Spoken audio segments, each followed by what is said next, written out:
너희가 전에는 어둠이더니 이제는 주 안에서 빛이라. 빛의 자녀들처럼 행하라. 빛의 열매는 모든 착함과 의로움과 진실함에 있느니라. 주를 기쁘시게 할 것이 무엇인가 시험하여 보라. 너희는 열매 없는 어둠의 일에 참여하지 말고 도리어 책망하라. 그들이 은밀히 행하는 것들은 말하기도 부끄러운 것들이라. 그러나 책망을 받는 모든 것은 빛으로 말미암아 드러나나니 드러나는 것마다 빛이니라.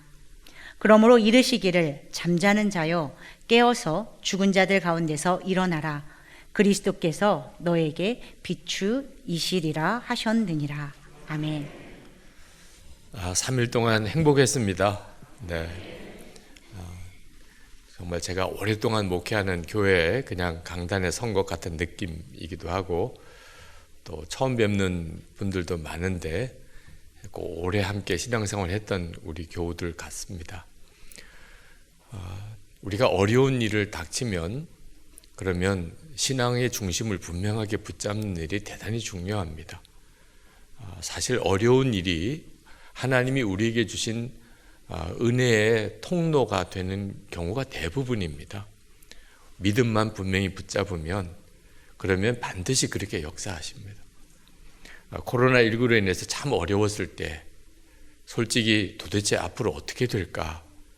교회의 문제도 나라 문제도 전 세계도 그런 답답한 마음으로 하나님께 기도했던 적이 있었는데, 그때 하나님이 저에게 두 가지 명확한 말씀을 주셨습니다. 하나는 걱정을 하지 말라는 겁니다. 그러고 보니까 마음에 성령의 감동이 있었어요. 걱정할 일이 아니구나. 하나님은 우리가 어떤 어려운 문제에 부딪혔을 때 걱정하는 것을 너무 싫어하십니다. 왜냐하면 그것은 하나님을 믿지 않는다는 뜻도 되니까요. 그러니까 하나님이 모르시지 않은 일이잖아요. 우리는 생전 처음 겪는 일이지만 하나님이 모르실 리가 없잖아요. 하나님에게 방법이 없으실까요? 그럴 리도 없잖아요. 그러면 사실 걱정할 일은 아니죠. 그리고 하나님이 주셨던 두 번째 말씀이 어떤 상황에서든지 하나님이 기뻐하실 것이 무엇인가만 생각하고 순종하기만 하면 된다는 것. 그 말씀도 너무 명확하더라고요. 그렇구나. 어떻게 해야 될까 고민할 것 없이 그저 하나님 이 시간에는 어떻게 하기를 주님이 기뻐하시나요? 무슨 말을 할까요? 내가 어떻게 행동할까요? 그것만 주님께 묻고 깨달아지면 그대로 살면 되는 겁니다. 그러면 지나고 나면 반드시 그 일이 간증이 된다는 겁니다. 고난이, 어려운 일이. 그래서 사도 바울이 에베소서 5장 10절에 그 말씀을 하신 거예요. 오늘 본문 말씀을 성경을 가져오신 분들은 한번 다 찾으셔서 함께 읽겠습니다. 10절만 같이 읽겠습니다. 시작. 주를 기쁘시게 할 것이 무엇인가 시험하여 보라. 사도 바울이 이 에베소 교회 교인들에게 다른 고민, 걱정, 두려워하지 말고 항상 주님이 기쁘시게 여기실 게 뭘까? 그것만 생각하고 그대로만 살라는 거예요. 고난이 닥쳐오면 우리는 대단히 두려워하지만 사실 지나고 보면 하나님의 놀라운 섭리가 있었구나 하는 것을 다 알게 됩니다. 제가 부흥에 오기 전에 목요일, 금요일 이틀 동안 중국 가정교회 지도자 목사님들과 함께 이틀 동안 모임도 갖고 기도하는 시간을 가졌었어요. 1966년부터 1976년까지 중국의 문화 대혁명이라는 엄청난 난리가 일어났습니다. 홍위병이라고 들어보셨죠? 젊은 중국의 공산당원들이 하여튼 마구잡이로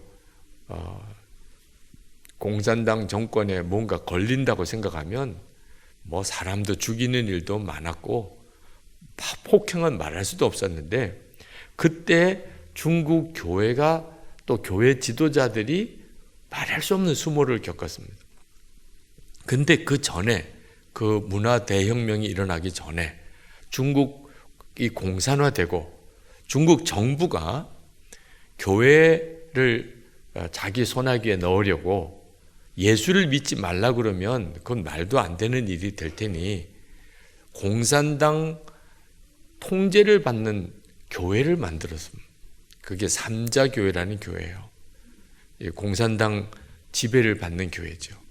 그리고는 모든 교회가 다 이 삼자교회에 들어와야 된다는 그 목적은 선교사님들을 다 배제하고 서방 외국 교회와의 관계를 단절시키기 위해서 그렇게 만든 거예요. 근데 중국 교회 목사님들 중에 이건 틀림없이 하나님의 교회가 아니고 공산당 교회가 되겠다, 이걸 내다보고 반대하신 분들이 있었습니다. 이분들은 감옥에 끌려갔습니다. 자, 그 모습을 본 많은 사람들이 얼마나 두려웠겠어요. 그래서 삼자교회로 들어간 목사님, 교회가 상당히 많았습니다. 고난을 당하지 않으려고. 그런데 그 이후에 문화 대혁명이 일어난 거예요. 홍위병들이 그냥 교회와 목사와 교인들을 끄집어내는데 삼자교회에 소속된 목사님들도 피해갈 수가 없었어요. 하여튼 교회다, 또 목사다, 교인이다 그러면 끄집어내가지고 사람들 앞에 광장에 세우고, 그리고는 자아 비판을 시키고, 그리고 그 사람들을 인민재판하고 그 자리에서 죽이기도 하고 매를 때리기도 하고 말할 수 없는 수치스러운 짓을 자행을 했어요. 그때 많은 목사님과 교인들이 엄청난 고통을 겪었고, 그게 너무 심해서 스스로 목숨을 끊는 목회자들도 많이 생겼습니다. 자, 그런데 참 놀랍게도 감옥에 들어간 이 목사님들은 그 환난 가운데 오히려 보호를 받았어요. 그 삼자교회에 들어간, 고난을 피해서 들어간 목사님들은 그때 고문을 당하고 매를 맞고 수치를 겪고 마음의 상처 때문에 일찍 돌아가신 분들이 많았습니다. 그런데 감옥에 끌려가신 목사님들은 80세, 90세, 100세를 사셨어요. 왜냐하면 감옥에 가서 규칙적인 생활을 한 거예요. 감옥에서 일어나라 그럴 때 일어나고, 자라 그럴 때 자고, 밥 먹으라 할 때 밥 먹고, 물론 뭐 좋은 음식을 드실 수는 없었겠지만 규칙적인 생활을 꾸준히 하니까 오히려 건강해진 거예요. 그리고 그 홍위병의 난리 속에 감옥에 들어가 있으니까 오히려 보호를 받은 거예요. 그래서 그렇게 오히려 장수하게 된 거죠. 지금 중국에 있는 가정교회는 여전히 핍박 중에 있습니다. 그렇지만 참 독특해요. 전 세계에 있는 많은 교회 중에 중국의 가정교회가 마치 1950년, 60년대 그 미국이나 유럽에 성령의 부흥이 일어나고 선교의 열정이 일어나던 그때 당시에 그 신앙 같아요. 왜냐하면 중국 공산당 정권이 모든 외부와의 관계를 다 단절시켜버린 바람에 선교사님들이 전해준 신앙만 그대로 가지고 있어요. 복음적이고 성경적이고 기도 많이 하고, 그리고 순교신앙이고 주님의 재림에 대한 신앙을 가지고 있는 아주 독특한 교회가 되어 있습니다. 그동안의 서구 교회는 자유주의 물결에 의해서 현대교회가 성경적인 신앙에서 많이 바뀌었습니다. 그런데 중국 교회는 그 영향을 받을 수가 없었어요. 참 독특한 하나님의 계획이죠. 환난이 닥쳐오니까 물론 두려운 마음도 들고 염려하는 마음도 생기지만 그때가 진짜 하나님을 믿을 때예요. 하나님 모르시는 게 아니다. 다 알고 계신다. 그래도 이렇게 허락하셨다면 뜻이 있으실 것이다. 우리가 할 일은 하나님이 기뻐하실 일이 뭘까? 항상 그 상황 속에서 그것만 찾으면 된다는 거예요. 하나님이 기뻐하시는 것이 무엇인지를 오늘 본문에서 사도 바울이 한 가지를 말씀을 하고 있습니다. 그게 뭐냐면 빛의 자녀처럼 사는 거예요. 자, 8절 9절 말씀을 우리 함께 읽겠습니다. 너희가 전에는 어두움이더니 이제는 주 안에서 빛이라. 빛의 자녀들처럼 행하라. 빛의 열매는 모든 착함과 의로움과 진실함에 있느니라. 이게 바로 하나님이 기뻐하실 일이라는 거예요. 우리는 빛의 자녀다. 예수님이 빛이시고. 근데 빛의 자녀처럼 행하는 게 어떻게 하는 거냐? 착하고 의롭고 진실하게 사는 거라. 여러분 코리텐붐 여사라고 들어보셨을 거예요. 세계 제2차 대전 때 이 독일 나치 정권이 유대인들을 말할 수 없이 핍박했죠. 그때 네덜란드 사람이면서도 그 유대인들을 보호해 주다가 그게 발각이 되어서 나치에 의해서 감옥 생활을 했는데 유대인들도 겪었던 똑같은 고난을 겪었어요. 얼마나 고통스러운 삶을 살았는지, 여자로서 말할 수 없이 수치스러운 일을 겪으면서 특히 언니는, 사랑스러운 언니는 그 나치 교도소 간수에 의해서 죽임을 당해요. 그런 끔찍한 일을 겪었는데 전쟁 이후에 이 코리텐붐 여사가 전 세계를 다니면서 복음을 전하는 사역자가 되었어요. 근데 하루는 자기 언니를 죽인 간수가 자기 메시지를 듣고 회개하는 마음으로 기도받으러 나오는 거예요. 그때 그 아주 막 몸서리 쳐지는 그 옛날 수용소에서의 기억이 떠오르는데 도무지 그 간수를 마주할 수가 없더래요. 그때 성령께서 코리텐붐 여사에게 하나님의 사랑을 부어주세요. 그래서 그 간수를 용서하고 사랑으로 품은 일이 유명한 간증이죠. 하여튼 이런 사례가 되어서 전 세계 전쟁 이후에 영적 부흥의 큰 일을 감당했던 분이 이 코리텐붐 여사인데 그분이 어떻게 그런 믿음을 가졌나? 아버지 때문이에요. 그 아버지 캐스퍼 텐 붐 성도가 참 신실하신 분입니다. 근데 이분이 시계 수리공이에요. 시계방을 하고 있었습니다. 아주 가난한 삶을 살았대요. 참 쉽지 않은 경제적인 여건 속에서 성실하게 그 시계방을 하고 있는데 하루는 아주 큰 부자가 찾아와서 새 시계를 하나 아주 고가의 시계를 사려고 하는 거예요. 그래서 이 시계를 사겠다고. 그래서 이제 그 시계를 팔려고 하는데 그분이 왜 이 시계를 사려고 하는지 이야기를 하더래요. 자기가 차고 있는 시계가 고장이 났다는 거예요. 근데 참 너무 아끼는 시계를 하는 거예요. 그래서 고쳐보려고 아무리 애를 써도 고칠 수 있는 사람이 없더래요. 그래서 할 수 없이 새 시계를 사게 됐다고. 이제 그런 이야기를 듣고 이 캐스퍼 텐 붐 씨가 그 시계를 자기가 한번 볼 수 있겠냐. 그러시라고 해서 시계를 주었더니 이렇게 저렇게 만져보더니 제가 고칠 수 있겠습니다. 그래서 그 시계를 분해해서 고친 거예요.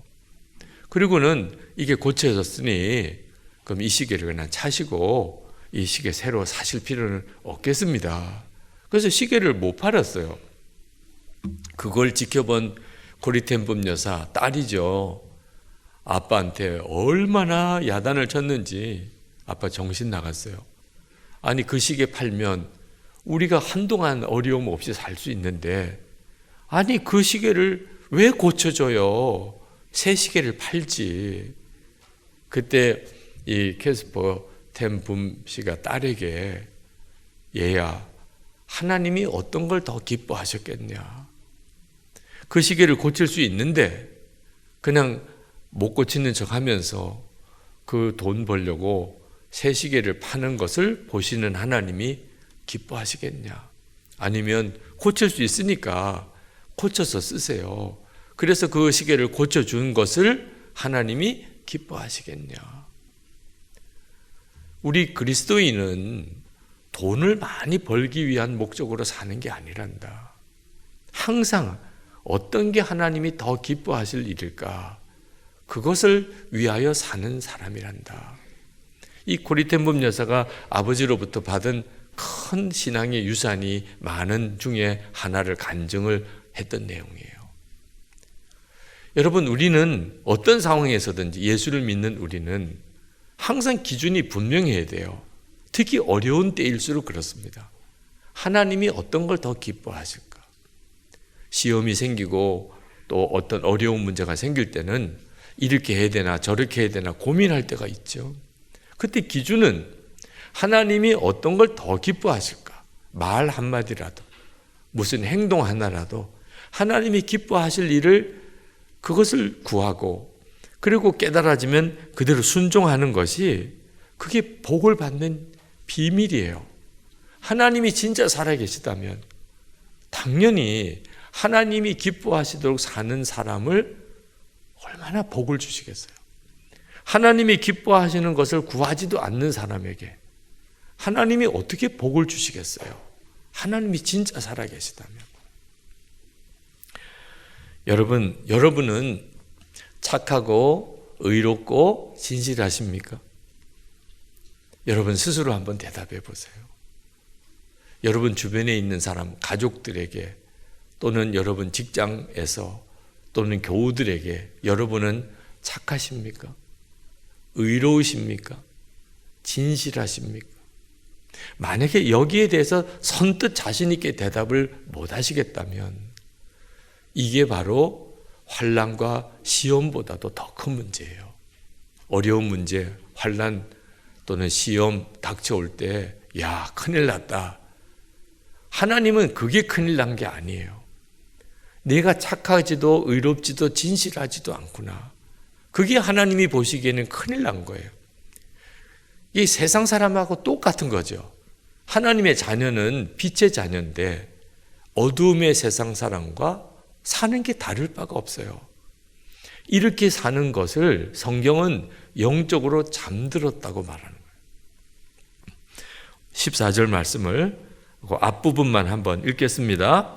잠자는 자여 깨어서 죽은 자들 가운데서 일어나라. 잠자는 자여 깨어서 죽은 자들 가운데서 일어나라. 이게 하나님의 마음이에요. 우리는 코로나 때문에 걱정하고 경제적인 위기 때문에 걱정하고 또 병이 들어서 걱정하고 하나님은 그게 걱정이 아니에요. 그건 얼마든지 하나님이 바로잡아주고 나중에 간증이 되게 해주실 수 있어요. 그런데 문제는 우리가 영적으로 잠이 들어서 착하지도 의롭지도 진실하지도 못하게 세상 사람과 똑같이 살아가는 그 죽은 사람들이 사는 모습이에요. 그 잠이 들었기 때문에 살아있는 이름은 가지고 있는데 죽은 세상 사람처럼 사는 거예요. 빨리 일어나라는 거예요. 깨어 일어나라는 거예요. 이걸 하나님이 기뻐하시는 거예요. 여러분은 잠든 사람 아무도 없죠? 지금은 제가 보니까 뭐 조는 사람도 없으신 것 같아요. 네.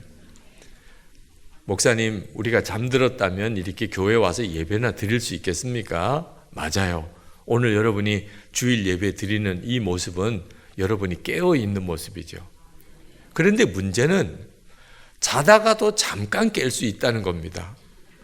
여러분도 자다가 한두 번 깨는 적이 있죠. 자다가 몇 시인가 시계도 보기도 하고 자다가 화장실도 갔다 오고 그런 잠깐 깨는 순간일 수 있어요.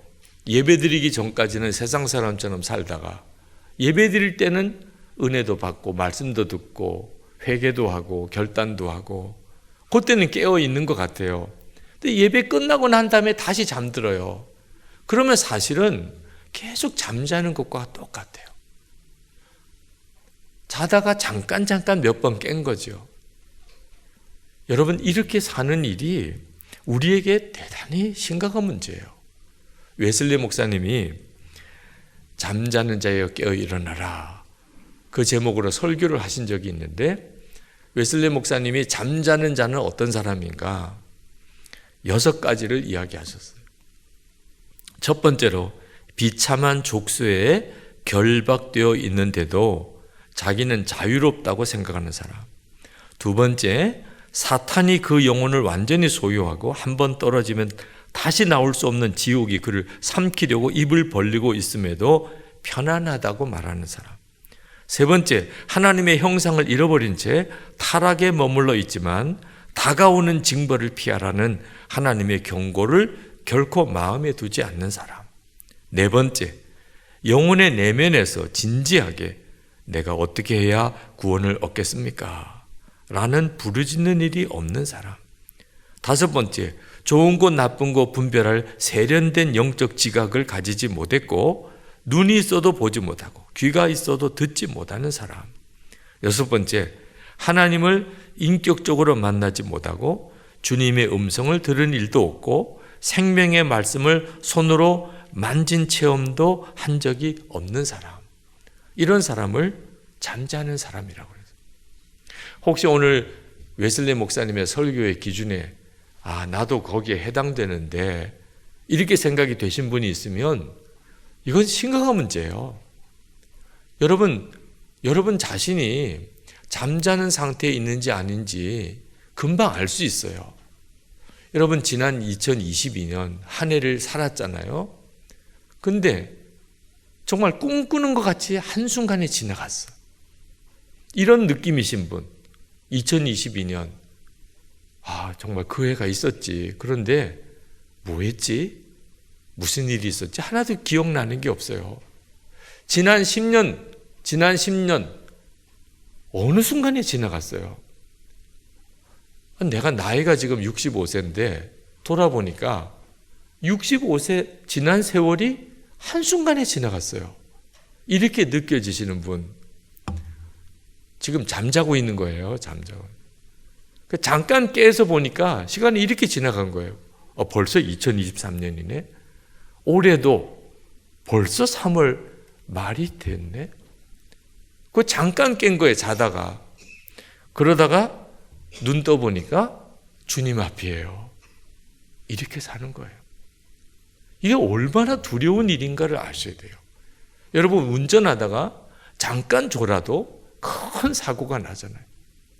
계속 잠자는 상태에서 사니 그 삶이 예수를 믿기는 했지만 어떻게 은혜의 역사가 있고 간증이 있고 복음의 능력이 있겠어요. 여러분 깨어나야 돼요. 2020년 6월 5일자 이 예수 동행 컬럼에 제가 어떻게 썼냐면 지금 속히 돌이킬 사람이 있습니다. 저는 늘 성도들이 주님 바라보고 살도록 매일 일기 컬럼을 써요.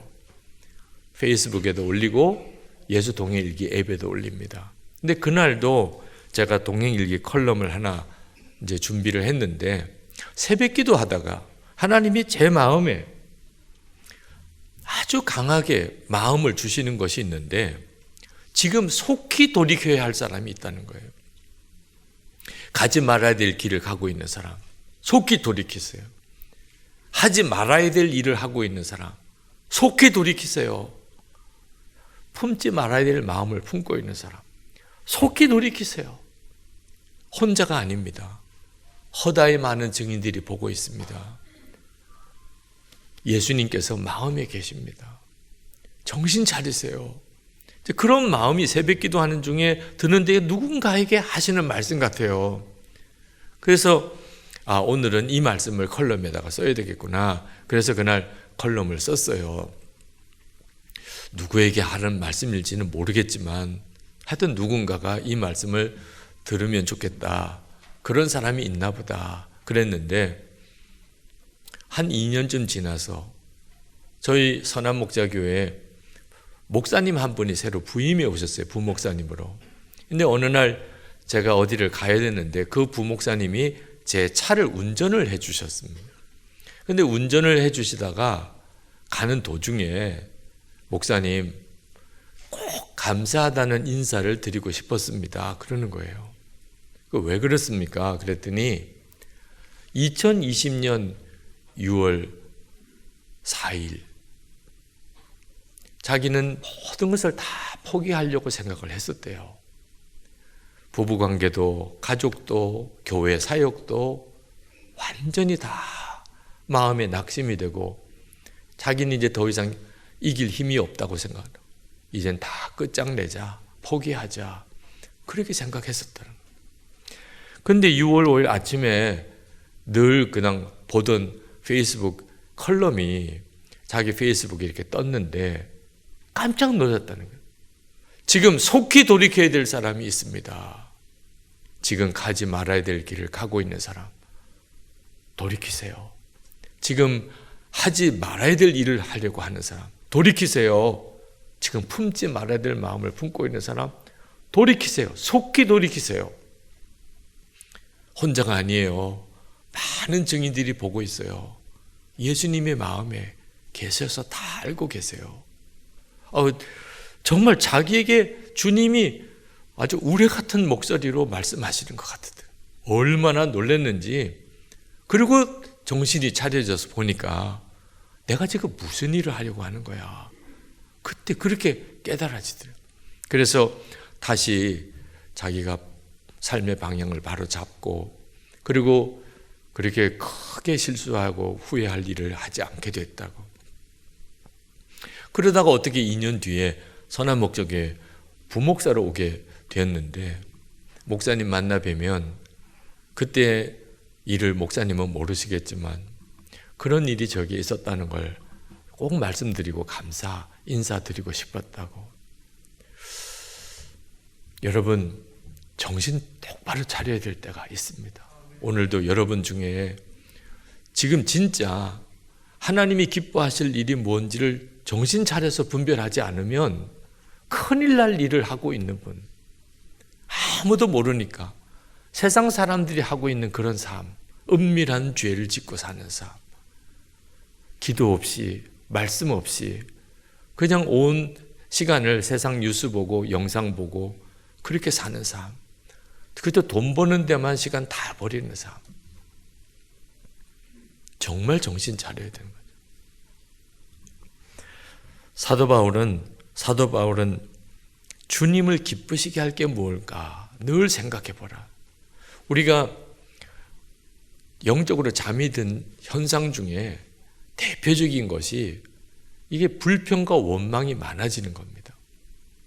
우리가 살다 보면 가족이나 또는 세상 직장 동료나 또는 이웃 사람이나 또는 우리 교우들 사이에 못마땅한 일이 많아요.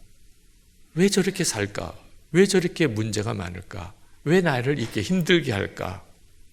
근데 그게 왜 심각한 문제냐면 받은 은혜가 너무 크거든요. 우리가 하나님은 우리를 사랑하시고 독생자를 주시고 예수님은 나 위에 십자가에 대신 피 흘려 주시고 성령 하나님은 내 마음에까지 오셔서 나와 함께 해주시고 정말 상상이 안 되는 은혜를 받았거든요.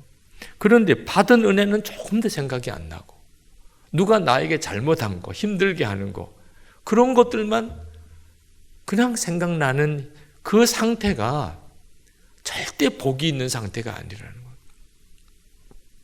시간이 너무 아까워요. 16절 말씀 같이 읽읍시다. 세월을 아끼라 때가 악하니라. 정말 그렇습니다. 정말 순식간에 지나가요. 잠든 사람은요, 틀림없이 그럴 거예요. 잠깐 잠에 깼는데 주님 앞에 서는 거예요. 그 순간이 얼마나 두려운지. 어떻게 하면 영적으로 깨어날 수 있을까요? 항상 영적으로 깨어 살 수 있을까요? 빛이신 주님을 늘 바라보고 사는 거예요.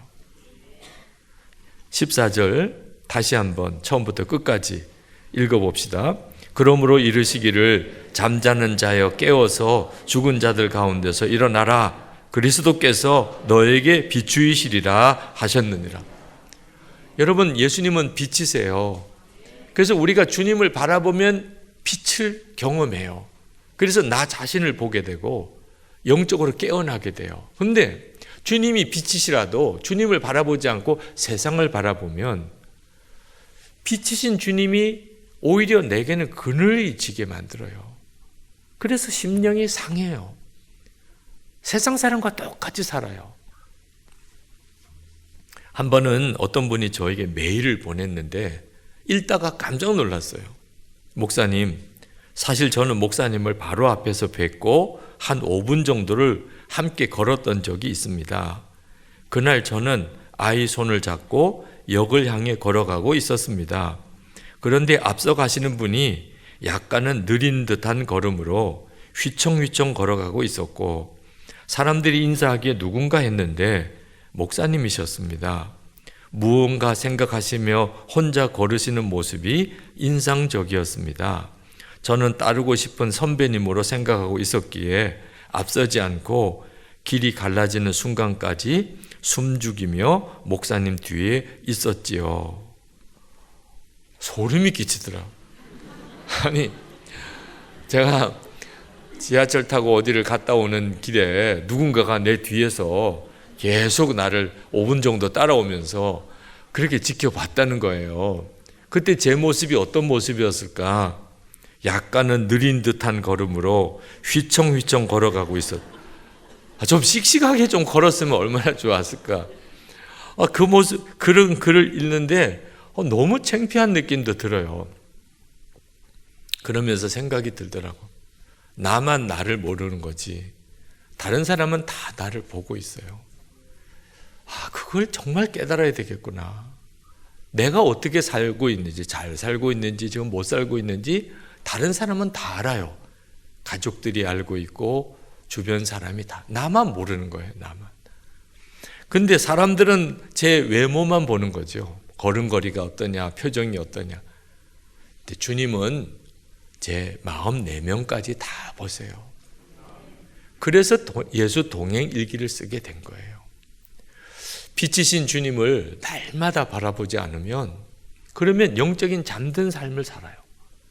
절대로 빛의 자녀답게 못 삽니다. 그러다가 나중에 가서 후회에 막급한 삶을 살아요. 하나님이 기뻐하지 않는 삶을 살고 어떻게 복을 받아요?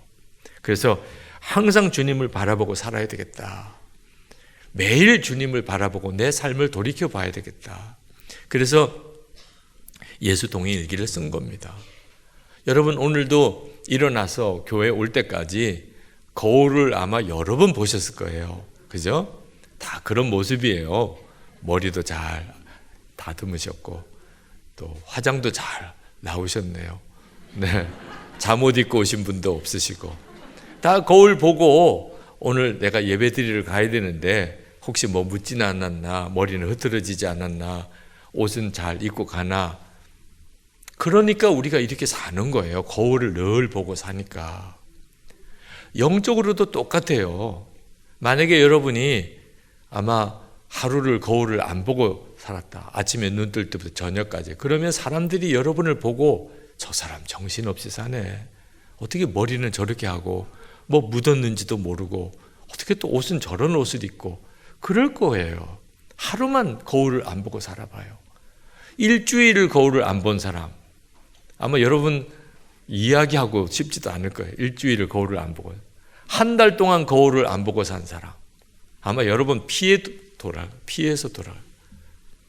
그런데 우리가 영적으로는 한 달도 1년도 거울을 안 본 사람처럼 사는 거예요. 우리가 항상 주님을 생각하는 이유가 주님을 생각하면 내가 어떻게 사는지를 보여요. 이렇게 매일 산 사람과 매일 TV 보고 영상 보고 인터넷 뉴스나 보고 그리고 세상 사람들 만나고 세상 일 하고 그리고 저녁에 피곤해서 자고 이렇게 1년을 산 사람과 똑같겠어요? 완전히 달라요. 예수 동행 일기를 쓰시라고 그러면 다들 힘들다, 어렵다, 부담된다 말씀하지만 주님과 늘 동행하는 삶을 살기 위해서 그렇게 사는 거예요. 기도는 했는지, 성경을 읽었는지, 오늘 내가 주님은 생각했는지, 주님을 기쁘시게 하는 말과 행동은 하고 살았는지 매일 점검하니까 문제가 있어도 하루로 끝나는 거죠. 그런데 그 점검을 안 하고 살면 그러면 자기가 자기 자신을 몰라요. 그리고는 깊은 영적 잠에 빠져버려요. 나중에 크게 후회가 되는 거죠. 저는 이번 매화교회 부흥회 때 여러분에게 정말 예수님을 잘 믿으시라. 그동안 잘 믿으셨잖아요. 그죠? 교회 생활 잘 성실히 하셨고. 그러나 이제는 특별히 영적으로 어려운 때예요. 그저 교회만 다녔다가는 큰일 날 때예요. 코로나 때 경험해 보셨잖아요. 교회 못 나오게도 하잖아요. 예수님 정말 바라보며 주님과 동행하는 삶이 아니라면 여러분 어떤 때는 믿음 지킬 보장이 없을 수 있어요. 주님과 동행하는 삶을 놓치지 않으시기 바랍니다. 이제 우리 같이 기도하실 텐데 여러분 간절한 마음으로 우리 찬양팀 나와서 함께 찬양해 주시고 오늘은 그렇게 마무리를 하겠습니다. 주님, 제가 늘 주님 바라보고 살겠습니다. 주님 앞에서 늘 저를 점검하고 살겠습니다. 빛의 자녀처럼 살겠습니다. 주님 제게 주님 바라보는 눈을 열어주세요. 주님 말씀 듣는 귀를 열어주세요. 항상 주님 기쁘시게 하며 살게 해주세요. 통성으로 우리 기도하겠습니다.